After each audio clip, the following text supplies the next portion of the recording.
Assalamu alaikum. Dans cette vidéo, nous allons voir comment créer donc une classe ou un cours modèle et comment créer les autres classes ou les autres cours à partir de ce modèle. Donc il faut se rendre dans l'administration du site, section cours, gestion des cours et catégories. Donc ici, nous avons créé une catégorie qui s'appelle modèle des cours. Et à l'intérieur de cette catégorie, nous avons créé donc un cours ou une classe qui s'appelle modèle 1. Donc, la configuration, comment créer les catégories, puis comment créer des classes. Donc, ça a été couvert dans une autre vidéo. Donc, veuillez vous référer à cette vidéo-là pour apprendre comment créer les catégories et puis comment créer les classes. Donc, c'est exactement les mêmes étapes. Donc, on va afficher cette classe ou ce cours. Donc, vous voyez ici, on l'a organisé, le cours, on l'a organisé en semaines, donc sur 32 semaines. OK. Puis on a les sections, la section annonce et une section présence, donc pour la saisie des présences. Et la section présence a été configurée, donc il y a 32 sessions pour chaque samedi de 10h à 14h. Donc tout ça, toutes ces étapes, comment créer donc la section des présences, comment organiser un cours ou une classe. Donc tout ça c'est couvert dans la vidéo qui présente la création des classes. Donc nous allons revenir ici au niveau du cours, pardon. Et ici, ce qu'on va faire, on va sauvegarder ce cours. Donc on a créé une classe ou un cours qu'on a appelé modèle 1. On va le sauvegarder. Donc il faut aller ici, faire sauvegarde. Donc les paramètres, on va garder les paramètres par défaut et on va passer à la dernière étape directement. Okay. Parce qu'on ne change rien au niveau des paramètres de sauvegarde. On fait continuer. Et donc là, il y a une nouvelle sauvegarde qui a été créée. Vous voyez ici.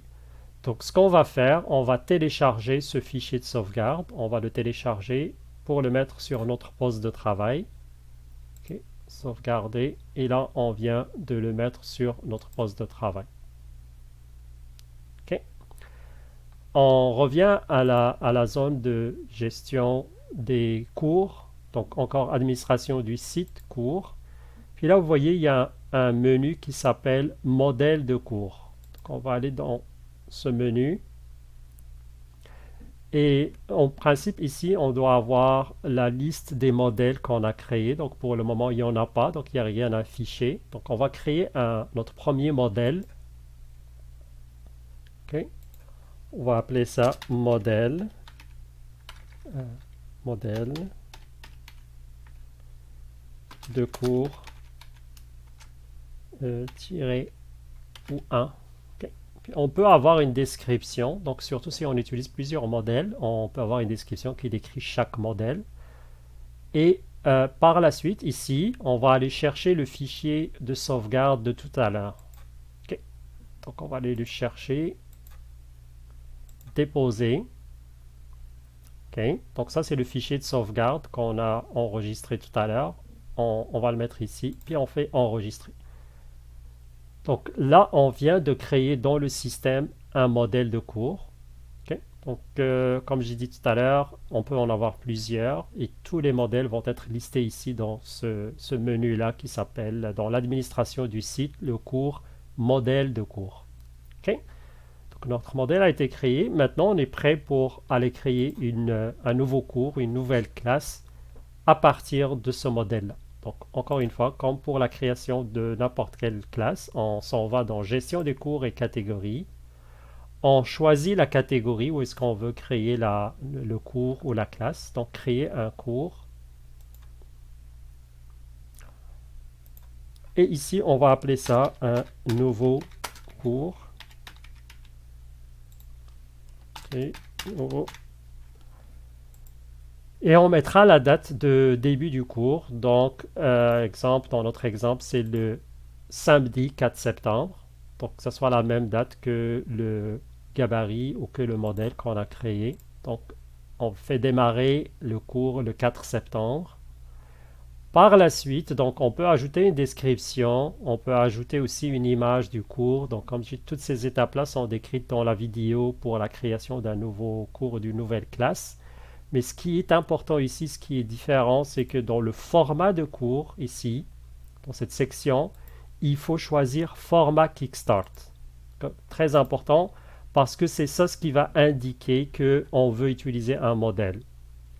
Donc on fait enregistrer et revenir. Pardon. Donc là, nous avons créé notre nouveau cours. Maintenant, la première fois qu'on va ouvrir le cours, donc on va ouvrir le cours ici, afficher. La première fois qu'on l'ouvre, il va nous demander quel modèle utiliser. Okay? Donc vous voyez ici, il nous présente un seul modèle. Si on en avait plusieurs, si on avait deux modèles par exemple, on aurait les deux modèles côte à côte pour nous demander quel modèle de cours qu'on veut utiliser. Donc là, on en a un seul, on va utiliser celui-là. Et on va demander d'importer la structure donc à partir du modèle. Donc ce qui est fait. Donc vous voyez ici, donc c'est organisé en 32 semaines comme le modèle. On a la section annonce et on a aussi la section présence. Quand on regarde la section présence, on regarde toutes les sessions. Donc on a toutes les sessions, tous les samedis, okay, qui sont organisés ici. Okay. Donc on a nos sessions de présence. On revient au niveau du cours. Donc ça c'est la structure de cours qui suit exactement la structure de notre modèle et ça c'est bien le nouveau cours qu'on a voulu créer. Donc on peut utiliser la même méthode pour créer d'autres cours, d'autres classes et comme je dis ça permet donc d'éviter de refaire le même travail. Donc par exemple la section présence, on aurait eu, s'il n'y avait pas cette notion de modèle, on aurait eu à planifier, à programmer les sessions de présence pour chaque cours. Ici, on va copier ça à partir du modèle. Et on peut créer plusieurs donc, cours ou plusieurs classes à partir de ce modèle. Comme je l'ai dit aussi tout à l'heure, on peut avoir deux modèles par exemple. Si on a deux types de classes, on peut avoir deux modèles. Et on suit exactement la même méthode. On crée deux classes, on sauvegarde, on crée donc un modèle pour à partir de chaque classe modèle. Et quand on crée les cours, donc ne pas oublier de choisir le format Kickstart. Et après, on choisit le modèle qu'on souhaite appliquer. Et ça va permettre au nouveau cours ou à la nouvelle classe d'aller chercher la structure à partir de ce modèle. Donc voilà, merci, salam alaikum.